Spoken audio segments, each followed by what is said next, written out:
Hi, magandang araw po sa inyong lahat for your second reading of the day. Tingnan naman po natin kung ano po ang makikita natin sa inyong second reading of the day. I wanna use this Black Tarot Lover Oracle para po tingnan kung ano po ang feelings ng person nyo right at this very moment. Sana po ay napanood nyo po yung first reading natin kanina na live, no? And tingnan po natin kung ano po ang makikita natin on your second reading today, no?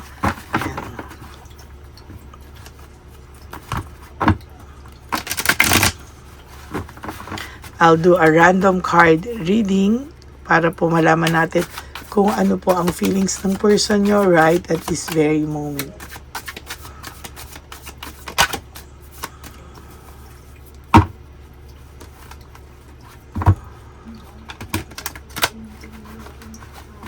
Okay.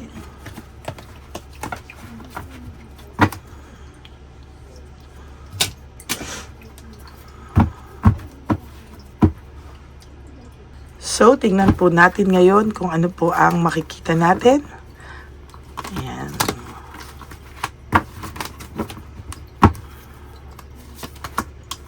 Childhood trauma. Nako, ang taong to or ang person nyo really ay may childhood trauma. Meaning, growing up, hindi po siya masyadong okay yung kanyang, not only sa financial ha, baka kasi akala ng lahat ay financial. No, sometimes yung person nyo kulang talaga sa atensyon, kulang sa atensyon. And sa nakikita ko, hindi lang po basta kulang sa atensyon, medyo may nakikita ako sa kanyang bigat growing up, may bigat siyang nararamdaman, and sa nakikita ko din magulo po yung kanyang buhay, sa totoo lang, hindi niya po alam kung ano po ang kanyang gagawin, at talagang nagtataka nga po itong taong to bakit mo siya minahal, kasi hindi po siya sanay na siya po ay minamahal ng tao, or pakiramdam niya lagi na lang siyang kulang sa attention, seeking for attention.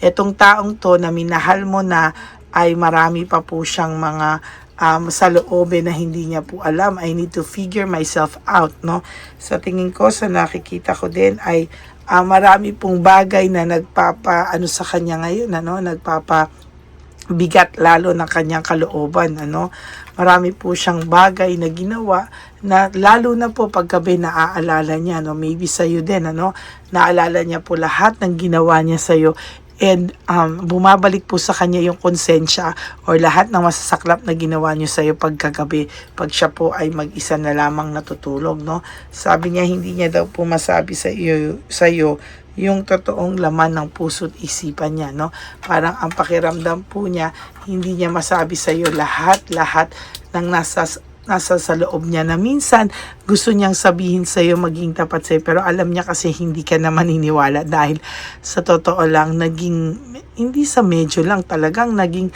mayabang siya, hambog siya sa iyo.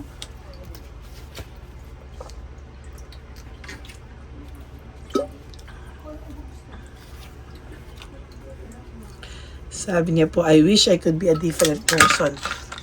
Sana daw ay naging ibang tao na lang siya at hindi siya mayabang, hindi kanya nasaktan. Sana ibang tao na lang siya, or alam mo yon, hindi ganyan yung pakiramdam niya, yung personality niya. Hindi daw sana lahat kayo naging ganyan, And sa totoo lang, alam niya po sa sarili niya na marami po siyang nagawa sa iyo na hindi niya po akalain na magagawa niya sa iyo, Marami po siyang ginawa sa iyo na pakiramdam niya po ay masaklap pa sa masaklap, And sa nakikita ko po sa kanya, marami po siyang bagay na hindi niya po ginugusto, Parang sinasabi niya lagi, blame ka na, ikaw daw yung may kasalanan, ba't siya nakakaramdam ng ganyan? Ikaw daw may kasalanan, bakit kanya ginanyan, or bakit kayo naghiwalay? Laging ikaw ang may kasalanan, And sa nakikita ko, parang hindi maayos, na yung pakiramdam niya na parang ikaw lagi yung nasisi, ikaw lagi yung may kasalanan. And sa nakikita ko, magulo po talaga ang isipan nito, Parang hindi niya po kaya yung mga nangyayari sa kanya. hino-hold lang naman niya yung pakiramdam niya sa'yo. I need to hold back my true feelings for you. So for some of you, may kayabangan talaga to, no, na hindi niya po matanggap, no. I need to hold back my true feelings for you. Talagang hindi niya po gustuhin, kahit hindi niya po gustuhin talaga pong hindi niya po masabi sa iyo yung mga nararamdaman niya sa iyo, and true enough, talagang magulong-magulo po ang pakiramdam nito. Pero hindi ka pa rin po niya ma-let go. Oh. I can't let go of you. Oh. Hindi ka pa rin niya ma-let go. Talagang sa nakikita ko dito, talagang kapit na kapit pa rin to, nag-i-stock pa din to. Marami siyang bagay na hindi niya maipaliwanag sa sarili niya bakit hindi kanya ma-let go pa. I can't express myself, no? Hindi niya po ma-express yung sarili niya. Bakit hindi ka pa rin naman niya ma-let go, no? Parang ang pakiramdam niya, pag nakikita kanyang masaya, it hurts so much, no? Pag nakikita kanyang okay, pag nakikita kanyang nagpo-post for some of you, no? Pag nakikita niyang okay ka, okay post mo, parang ang pakiramdam niya sa iyo is parang hindi niya, someone na hindi pwedeng makamove on sa kanya, someone na dapat mahal siya, no? Pero ayan talaga no, ang tigas niya, no? Emotions overwhelm me, no? Parang sa nakikita ko dito ay, ayan no, nasasaktan. Ayan no, emotions overwhelm me, no? Sa nakikita ko dito talagang hindi niya kinakaya yung emotions niya. Kinakain po yung pagkatao nito araw-araw, no? Parang gusto niya nang makawala dito, no? Gusto niya nang makawala sa ganung pakiramdam. Pero hindi naman po niya maibaba yung kanyang pride and ego, no? So, ayan, no? The heat between us is intense, no? Talagang, yung pakiramdam niya po talaga ngayon is sobrang hindi niya po kinakaya, no? And for some of you, parang ikaw yung nasisi, ikaw yung napasama, ikaw yung lahat, ikaw yung may kasalanan, sabi niya, pero alam niya sa sarili niyang hindi kasi nababagabag siya. Why do I feel this way? Nababagabag po yung person niyo, and sa nakikita niya po, alam niya na nagigilty rin po siya, no? Alam niya na masaklap din po lahat ng mga ginawa niya sa'yo, kaya nga po hindi kanya makausap for some of you na nag-aantay ka na kung pwede kanya kausapin, or nag-aantay ka na gusto mo siyang makausap, naghihintay ka na kausapin ka naman ito, no? Pero for some of you, blinak ka pa po niya, no? Siya pa yung nag-block sa'yo, no? For some of you, talagang walang no? Walang konsiderasyon. Siya pa yung nag-block sa'yo, no? For some of you, no? Siya pa talaga yung, wow, no? Kapal. Siya pa yung nag-block sa'yo despite and in spite of lahat ng nagawa niya sa'yo. Siya pa yung nag-block sa'yo, no? Parang hindi mo matanggap na, wow, no? Ang kapal mo, ikaw pa yung nag-block sa akin. Ayan. And sa nakikita ko, mahirap sa mahirap, no? Pero, ayan, no? Talagang, ay nako, no, hindi mo masabi, pero ayan talaga yung nararamdaman ng person mo, no? Linakan niya, ngayon siya yung nahihirapan mag-stock, no? Kailangan niya pang gumamit ng ibang account, kailangan niya pang manghiram ng cellphone para lang ma-check ka niya, no? Or ito, marami to, multiple accounts po ito, no, na hindi multiple accounts po ito, no, sa totoo lang. And sa nakikita ko po, mahirap sa mahirap, no? Talagang hindi niya po kinakaya kasi ang dami niyang account para lang po, alam mo yun, para lang mag-stock sa'yo. Gumawa pa siya ng napakaraming account. And sa nakikita ko, hindi niya alam kung ano po yung gagawin niya sa'yo, no? Well, kasalanan niya po yan, no? Nananahimik kayo, maayos kayo, gumawa siya ng bagay na ikakasakit mo, sinisi sa'yo, no? Kaya yung pagsisisi niya na ginawa sa'yo, yung siya yung bida-bida, no? Na siya na ngayon may kasalanan, siya pa yung nagsisi sa'yo, talagang sa nakikita ko po, dinadaing din ang konsensya niya, no? Yung pagbablock niya sa'yo, no? Nakakatawa lang din dahil yung pag-block niya sa'yo, siya pa yung nabwisit sa ginawa niya. Yung pag-block niya sa'yo, siya pa yung aray, no? Siya pa talaga yung nabwisit dahil nahihirapan siya, no? And for some of you who locked your profile, talagang nanggigigil ang person mo at ang third person mo, third party mo, dahil hindi ka nila ma-stock ng maayos, no? Sabi nga niya, bakit hindi ba siya makamove on sa'yo? Bakit kailangan niyang gawin lahat yan? Bakit kailangan niyang lahat, no? Alam mo yun, bakit kailangan niya lahat gawin sa sarili niya yan? And sa nakikita ko, na lost po ang taong ito. Sabi niya nga, why do I feel lost? Talagang lost na lost siya sa ngayon. Hindi niya alam ang kanyang gagawin. Ayaw niyang mag-isa at nahihirapan siyang mag-isa.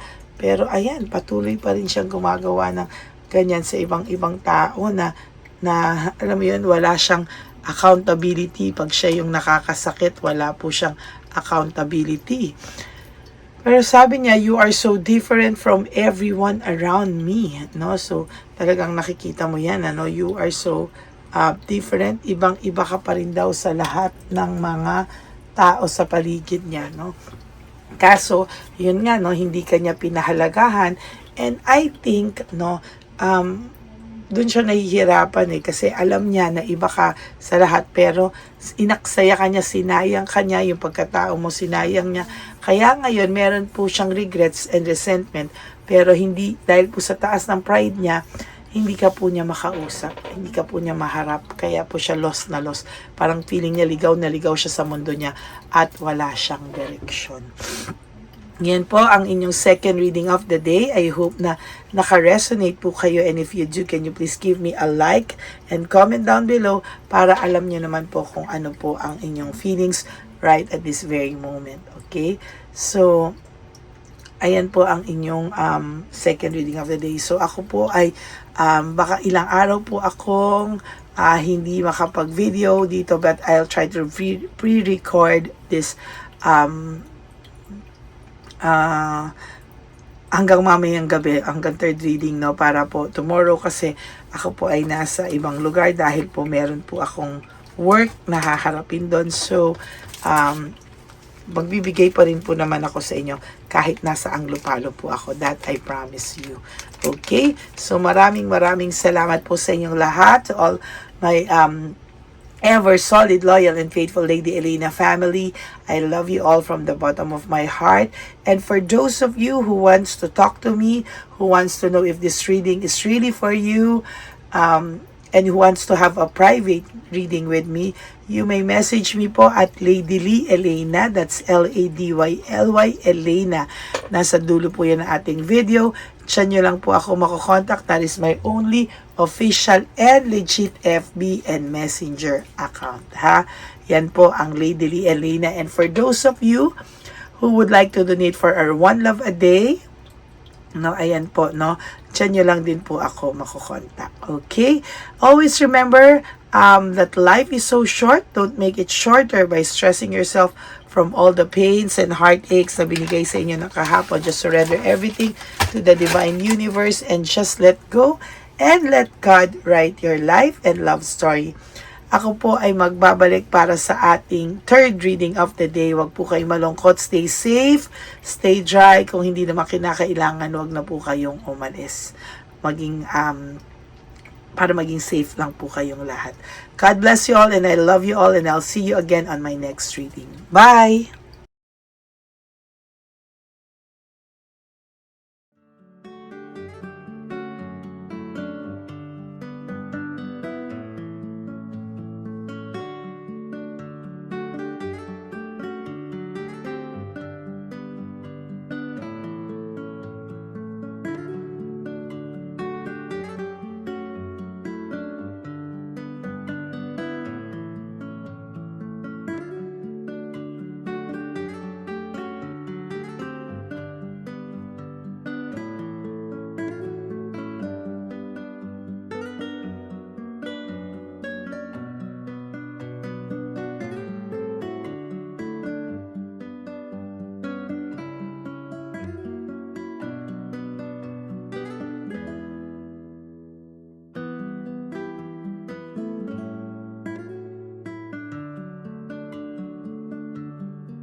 tanong. Go ahead. Pera. Wala na, that's it. Ito po pera. Ito pa pera, oh. Bigayan ni Papa Jesus. Kain mo yan, ha? Jesus yan. Bigay. Wala ka ng pera dyan, ha? Okay lang kami, okay lang kami. Para sa iyo yan, para Bait sa iyo. naman yan ang isip niya. Pagkain mo yan, ha? Saan ka pa?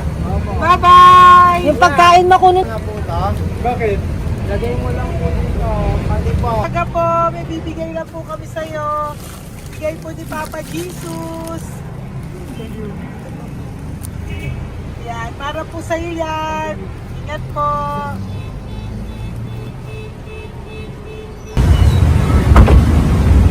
Gandang tanghali po. May bigay po si Papa Jesus sa inyo. Salamat po. Salamat po. Ito po. Salamat po. Sige siya po kayo sa Ampaw. Thank you po. God bless po, nanay. Apo, apo, apo. Pangalaman po. God bless.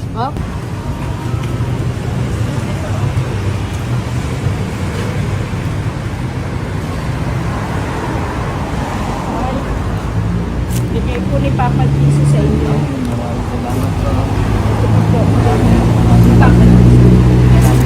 Salamat. God bless po. Kuya, pangkain mo po yan, ha? Kain ka ba nandyan? Po, hindi po. Dito po, nasa timbahan po. Ah! Sa music ministry. Doon ka nakapwesto. Opo. Sige po, Sige po, bye-bye bye po. God bless po. Ingat.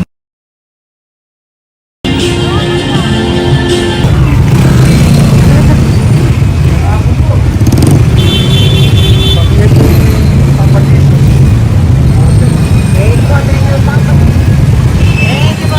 Thank you po, bye po. Meron pa eh. Yo, bigay po ni Papa Jesus. Salamat po. Yun.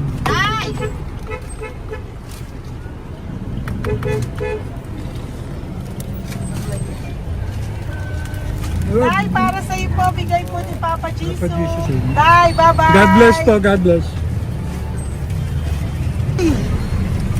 Para sa'yo po, bigay po ni Papa Jesus. Ayan po, bigay po yan sa'yo ni Papa Jesus. Thank you po. Amen.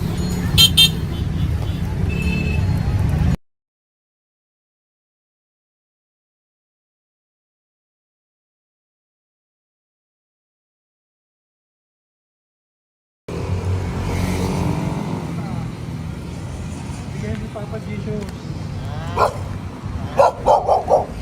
Kaya pagkain ato po, ah. Madami mong aso, kuya. Alaga mo lahat yan? O, nagkait. Kaya sa isa, nasa niya iba? Kalagala. Ay, talaga? Salamat po. Kalagala po. E, paano pagkain yan, kuya? Saan mo kinukuha? Salamat tambay ko. Lahat. Ang dami. Ang dami niya pong aso. Oh, ang daming aso ni kuya. Sais. May nagbibigay sa inyo pagkain. Nangangalakal ako.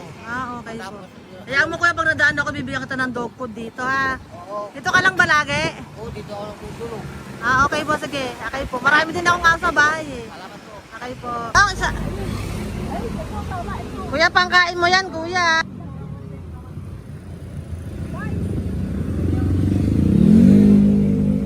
Nangangalakal ka, kuya? Sige po, thank you po. Maraming salamat, ma'am. May pagkain ka, nanay. Sa hirap ng buhay ngayon. Ba't nandito ka, nay? Nagasan ka ba? Yung arthritis ang sakit ko eh. Nagasan ka ba, nay? Sa plado eh. Sa Pladway. Oo. Okay po.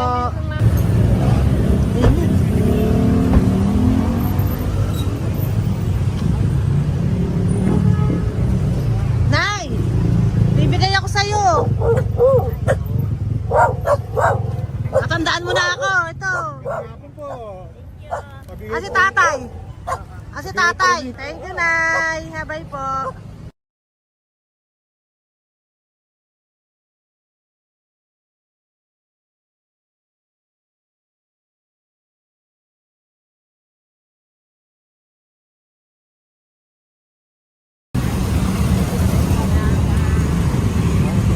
God bless, Nay. Thank you po.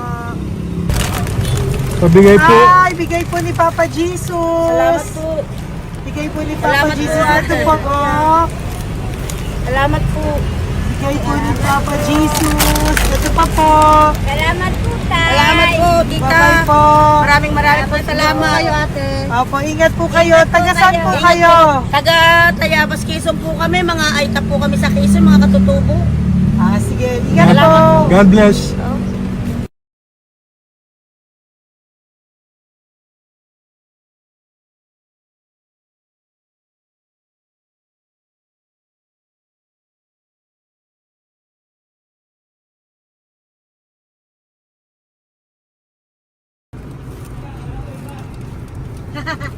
Tay, Tinatawag niya bigay po ni Papa Jesus. Thank you po. Ayan po. Sobrang Ang sipag mo naman, tay. sipag nyo naman po. Kanina po kasi, taglagas ngayon, taglagas. O, pang merienda nyo po yan, Sige po, ha? salamat po sa inyo. Tapos yung road bags po, Kala ko uwi sino nyo may po. nabusinahan niya eh. Sige Thank po, you na bye-bye po. Thank you po, salamat po, bye-bye.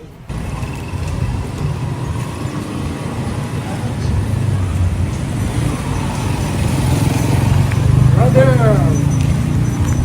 Basta, mabigay ni Papa Jesus. Ang sa'yo.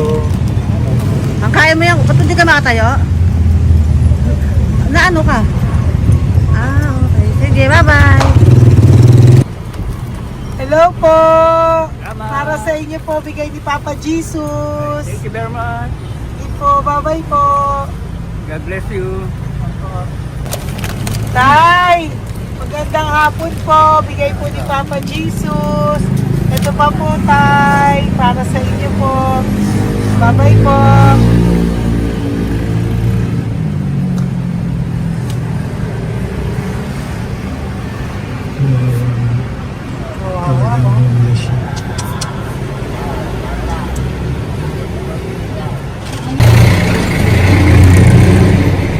Ate. Tingnan lang. Baka maano siya. Ito po, bigay po sa'yo ni Papa Jesus. Ito pa po, pera po.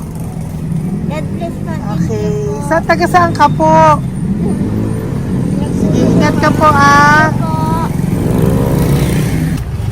Hello po, magandang hapon po. Ano po? Bigay po sa'yo ni Papa Jesus. Thank you, madam. Tsaka ito pa po, para po sa'yo.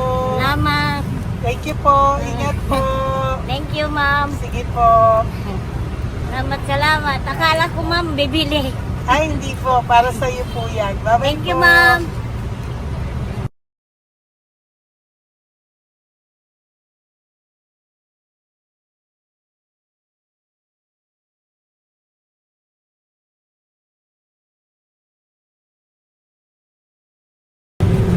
Tay,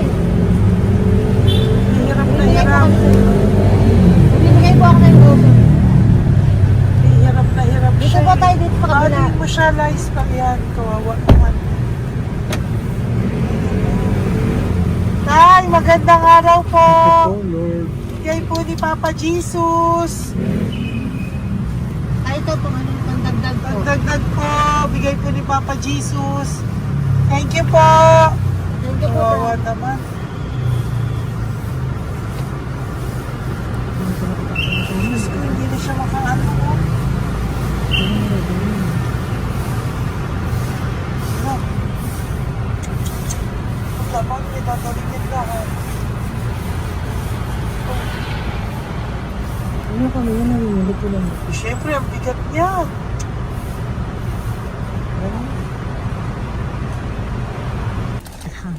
Kaya, bigay sa'yo ni Papa Jesus. Sige po, ma'am. Ay, yung palinis po, ma'am. Hindi na po, okay na Sige po. po. Ito po. Thank you ma'am. po. Thank you,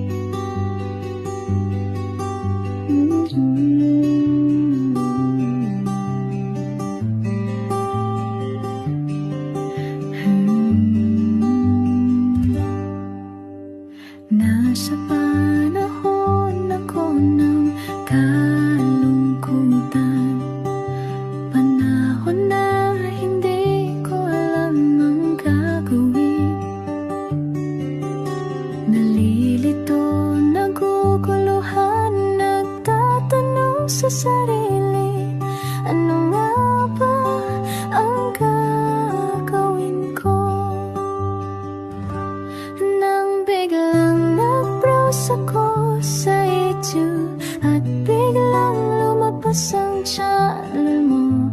mensahe na noon ay nilabas mo.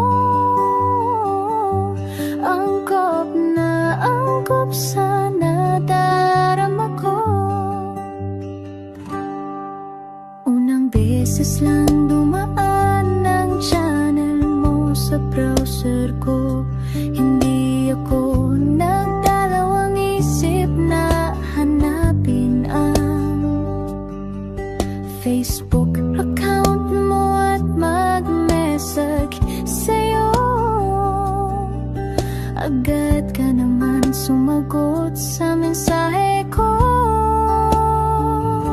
Hindi ko alam ang damdamin noon, dahil parang may sumungaw sa aking pag-asa. Nang kaliwanagan sa dilim ng gabi, dumating ka, ikaw ang sagot sa panalangin. Salamat dumating ka at nakilala kita, Madam Elena. Nabago mo ang pananaw ko. Noon ay malabo, ngunit ngayon ay may linaw na tinatahak. Salamat sa Diyos, ikaw isang anghel